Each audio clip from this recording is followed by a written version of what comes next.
Mon Église et mon pasteur m'apprennent à parler en langue.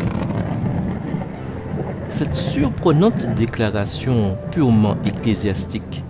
provenant cette fois de la bouche même de fidèles issus principalement des branches pentecôtistes ainsi que charismatiques du christianisme contemporain,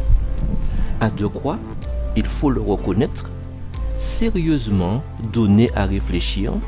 quant à la capacité d'analyse et de raisonnement des adhérents et sympathisants à de telles pratiques, mettant en lumière, par la même occasion, la mainmise et l'altération volontaire jusqu'à la parodie que se donne le droit bien trop de mouvements religieux de revisiter, voire de rééditer à leur convenance les textes sacrés à ces dernières heures de la fin du monde. En effet, ayant perdu de vue que le parler en langue dont fait référence la Bible est un don de l'Esprit de Dieu et donc une affaire d'origine exclusivement divine, ces communautés se persuadent à tort qu'un tel don peut être enseigné par des hommes faillibles et pécheurs, dont la portée sacrée des enseignements bibliques leur font encore, de toute évidence, cruellement défaut. Mais que peut donc penser Dieu de cette bien curieuse pratique devenue une tendance dans ces églises dites pentecôtistes et charismatiques, consistant à s'exprimer prétendument de la part de Dieu sous l'influence de son esprit, sans que celui qui parle ne comprenne un traître mot de ce qu'il a dit, et que par la même occasion, celui qui entend parler ne comprenne non plus un seul mot de ce qui a été dit. En linguistique, il est admis que toute langue est issue de cette faculté que possèdent les hommes d'exprimer leurs pensées et de communiquer entre eux au moyen de signes conventionnels vocaux et ou graphiques formés de sons différents, identifiables et signifiants qui, ensemble, constituent un langage considéré comme analysable en monème, unité minimale significative, qui elles-mêmes sont analysables en phonème, unité minimale distinctive. Constituant ainsi toutes deux les caractéristiques communes inhérentes à toutes les langues, ainsi qu'à toutes les formes d'un langage, elles sont aussi à la base même de toutes les formes de communication. Par ailleurs, d'après 1 Corinthiens 12 au verset 1 à 12 et au verset 27 et 30, comparant l'Église à la vigne et ses membres aux branches, Paul souligne que la vigne a beaucoup de branches, mais bien que les branches soient différentes, elles ne sont pas en compétition entre elles. Il y a donc unité dans la diversité. Tous les sarments reçoivent leur nourriture de la même source et c'est une illustration de l'unité qui doit exister entre les disciples du Christ. Dans leurs différents types de travail, ils n'ont qu'une seule tête et le même esprit agit entre eux sous différentes formes, manifestant ainsi une action harmonieuse, bien que les dons varient. En conséquence,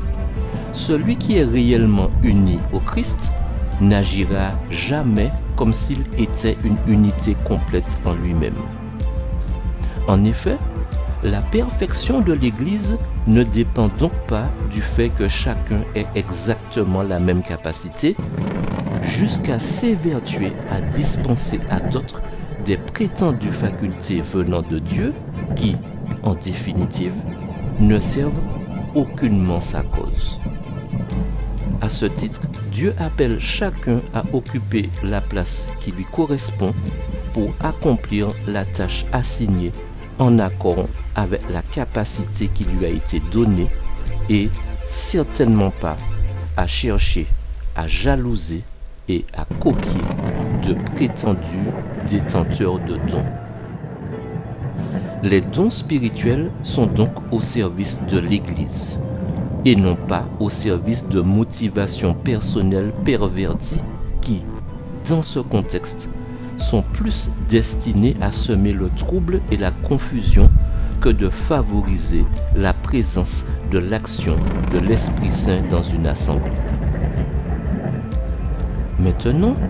si nous devons tenir compte du parler en langue pentecôtiste ou charismatique, seul don manifestement digne de considération pour ces mouvements, si nous devons, comme l'a indiqué l'apôtre Paul, aussi tenir compte de l'utilité commune, comment être édifié, puisque nul n'est en mesure de comprendre ou même d'interpréter le message de celui qui s'exprime. L'apôtre Paul n'a-t-il pourtant pas énuméré plusieurs dons et précisé au passage concernant le parler en langue qu'en effet, à l'un est donné par l'Esprit la diversité des langues et à un autre l'interprétation des langues. Dès lors, une simple lecture suffit pour comprendre que l'apôtre Paul faisait référence à des langues connues sur terre et donc parlées par au moins une personne sur terre, puisqu'il faut nécessairement que quelqu'un d'autre dans l'assistance soit en mesure non seulement d'identifier ces langues parlées, mais aussi et surtout de les interpréter. Ainsi,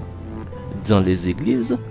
aucune forme d'appréciation ou de connaissance humaine n'est jamais parvenue à montrer le chemin qui conduit à Dieu.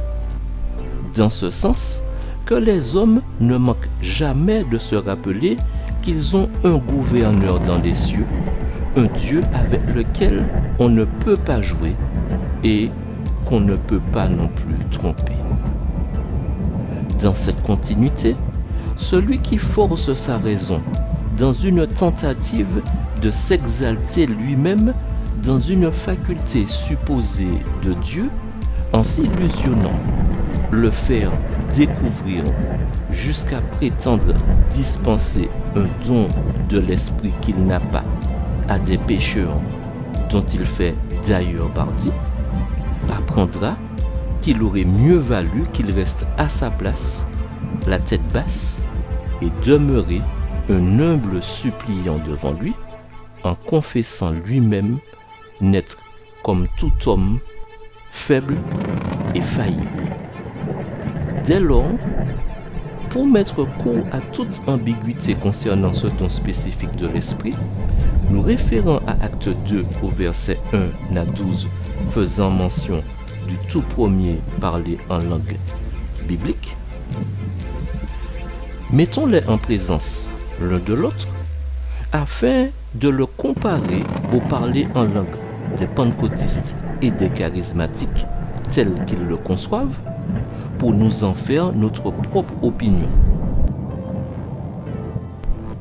Ainsi, conformément aux promesses de Matthieu 28 au verset 19 à 20, Marc 14 au verset 17 à 18 et Acte 1 verset 8, le moment était désormais arrivé. L'Esprit avait attendu la crucifixion, la résurrection, puis l'ascension de Jésus pour débuter son œuvre et poursuivre celle entamée par le Christ.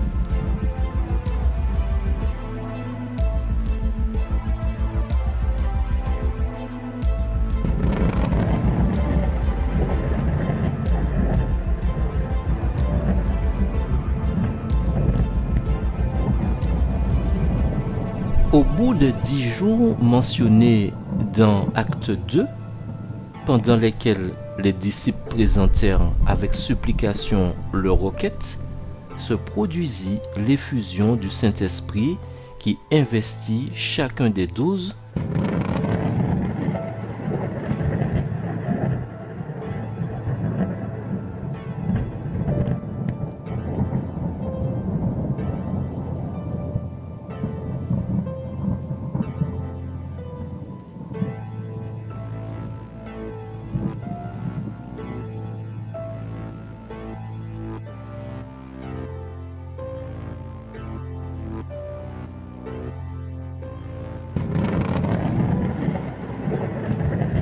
tandis que dans le ciel, Jésus-Christ y ajoutait son intercession. Il était monté là-haut en menant la captivité en captivité, et maintenant il demandait le don de l'Esprit pour pouvoir le déverser sur ses disciples. Après que les disciples eurent reçu le baptême de l'Esprit, les prêtres et les gouverneurs s'étonnaient des paroles qu'ils prononçaient, car ils les connaissaient comme des hommes illettrés et ignorants, mais se rendaient néanmoins compte qu'ils connaissaient Jésus et que les enseignements qu'ils prodiguaient étaient conformes à ceux de leur maître. En effet, la présentation des vérités simples et grandes qui illuminèrent leurs esprits enténébrés à ce moment convertirent des milliers en un jour. Les disciples commencèrent alors à comprendre que le Christ était devenu un avocat dans les cours célestes et qu'il avait été glorifié. Il pouvait désormais parler plusieurs langues et se faire comprendre, comme indiqué dans le récit, parce que c'est le Saint-Esprit lui-même qui leur inspirait ces paroles et cette nouvelle faculté. Jésus était désormais enlevé. Il n'est plus question de le voir, mais de l'annoncer. Ayant disparu de leur vue, ils vont néanmoins à Jérusalem pour attendre la force promise. L'Esprit Saint est à l'origine du ministère de Jésus. L'Esprit est décrit par des images et agit sur les croyants. Il emplit les lieux et est distribué à chacun pour faire d'eux des hommes qui témoignent de la parole de Dieu. Des manifestations extraordinaires signalent la présence nouvelle de l'Esprit chez les apôtres.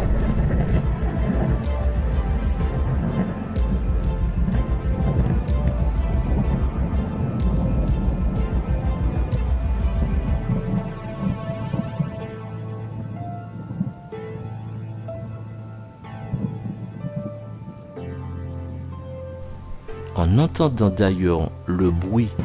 dû à cette manifestation surnaturelle, des gens de nationalités diverses se rassembleront. Tous parlent des langues différentes, mais sont un dans une même écoute de la parole. Ce récit se présente dès lors comme une inversion de la chute d'Adam et Ève et à celui de l'épisode de la tour de Babel. En effet, ici, la communication directe est de nouveau rétablie entre Dieu et ses enfants, les hommes, car une même parole, celle de Dieu en l'occurrence, prononcée par des hommes qui lui sont soumis, est comprise par tous en dépit de la diversité de langues, de nations et de coutumes. Ainsi, les apôtres ne sont pas ivres de vin comme évoqué au début du récit, mais sont seulement affectés d'une ivresse spirituelle qui ne sont que les prémices de prodiges annoncés d'avance par Jésus lui-même ainsi que par le prophète Joël. Notons cependant que dans ce récit, personne n'a parlé une langue qui n'existe pas dans le monde des humains, Personne n'a non plus vociféré quoi que ce soit d'incompréhensible, de sorte que nul n'était en mesure de comprendre ce qui a été dit. Personne n'est non plus tombé à la renverse ou n'a écumé par la bouche. Notons encore que sous l'influence de l'Esprit Saint, celui qui en est l'instrument n'est non plus sujet à aucune divagation, à aucune folie, à aucune aliénation mentale ou comportementale, mais au contraire est encore plus clairvoyant que d'ordinaire du fait de sa proximité journalière avec Dieu. Aussi, quand Dieu se sert de nous, il ne prend pas possession d'un simple réceptacle vide, sans âme, fait de chair et de sang, de sorte que nous serions bien incapables de retranscrire ce que nous aurions dit ou de nous justifier de ce que nous aurions fait dans ce délai. Dieu n'affecte ni notre personnalité et n'atténue pas non plus notre sensibilité, mais se servant de tout ce que nous sommes et que nous représentons, fait appel à notre intelligence si nous lui sommes soumis, sommes tout à fait disposés à collaborer avec lui et sommes des acteurs quotidiens et constants en parole et en acte, en travaillant à son ministère, et ce, en dépit de l'adversité et de la conjoncture. Ainsi, comprendrons-nous conséquemment que le don des langues est indissociable et particulièrement lié à celui de l'interprétation de ces mêmes langues et que Dieu utilise ses serviteurs pour communiquer son message à son peuple. En outre, nous pourrons donc établir que dans son interaction avec les hommes, le message et la volonté de Dieu saisis et identifiés par l'intelligence ou par l'ouïe, qui, après analyse, sont organisés en discours cohérents et présentés comme nécessaires à l'intelligence, ont le mérite d'être clairs pour l'homme soumis à Dieu et qu'il en est de même pour tout message venant de sa part. Dans ce sens, sommes-nous en mesure de comprendre que l'Esprit Saint ne peut se servir de celui qui n'est pas soumis à Dieu et est incapable de déceler le message d'amour et de vérité contenu dans les écrits bibliques. Celui donc qui parle en langue de la manière décrite dans la Bible se comprend tout à fait et peut aussi être compris des autres, puisque cette langue, même incomprise par certains, peut néanmoins être traduite par d'autres. À défaut d'interprète, pour celui qui ne comprend pas, celui qui parle dit des mystères, alors qu'il n'en est rien pour celui qui parle, vu qu'il s'édifie et donc sait parfaitement ce qu'il dit et comprend de même tout à fait ce qu'il dit. Dans ce sens, l'interprétation particulière faite de 1 Corinthiens 14 au verset 2 à 4, attestant que le parler en langue pourrait être une langue inconnue, est donc tout à fait erronée, puisque le verset 10 du même chapitre atteste implacablement qu'aussi nombreuses que puissent être dans le monde les diverses langues,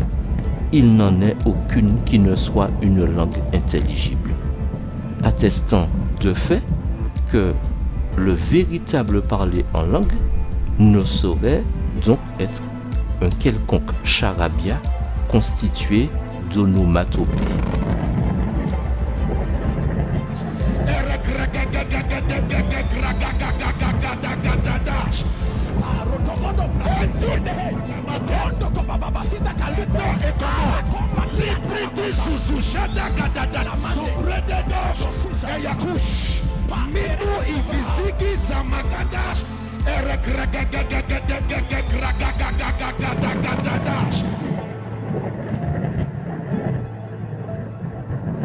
Ce faisant, une telle conception et une telle interprétation faite de ce passage sont donc dangereuses pour ceux qui la conçoivent et qui y adhèrent, car elles demeurent en totale opposition, voire en contradiction avec les données bibliques qui en découlent, puisqu'elles noient de fait les membres sans véritable connaissance dans le monde du spiritisme en les accoutumant aux doctrines de démons et révélant dès lors, au moment de ces manifestations, des cas flagrants de possession démoniaque. Après analyse, semblable à la xénoglossie, le parler en langue n'a son sens que dans le cadre de l'évangélisation de régions étrangères où des personnes qui ne connaissent pas encore Dieu parlent des langues qui sont certes inconnues pour l'envoyé de Dieu, mais tout à fait identifiables et existantes dans les registres linguistiques et donc tout à fait retranscriptibles en une autre langue existante et auquel l'Esprit de Dieu favorisera l'assimilation de cette langue étrangère pour son serviteur. Le parler en langue n'est donc pas au service de motivations humaines égoïstes et ne consiste pas, en ce sens, à faire le pan dans une assemblée dite chrétienne par rapport à une certaine aptitude à parler, dans l'enceinte de l'Église notamment, un certain charabia constitué d'onomatopées apparenté à un trouble du langage du nom de la glossolalie, d'origine totalement démoniaque, vu que c'est Dieu qui a créé toutes les langues et que parmi elles ne figure pas le charabia qui n'a besoin ni d'interprète ni de traduction non plus. Soyez libres, soyez libres, soyez libres. Vous êtes libérés.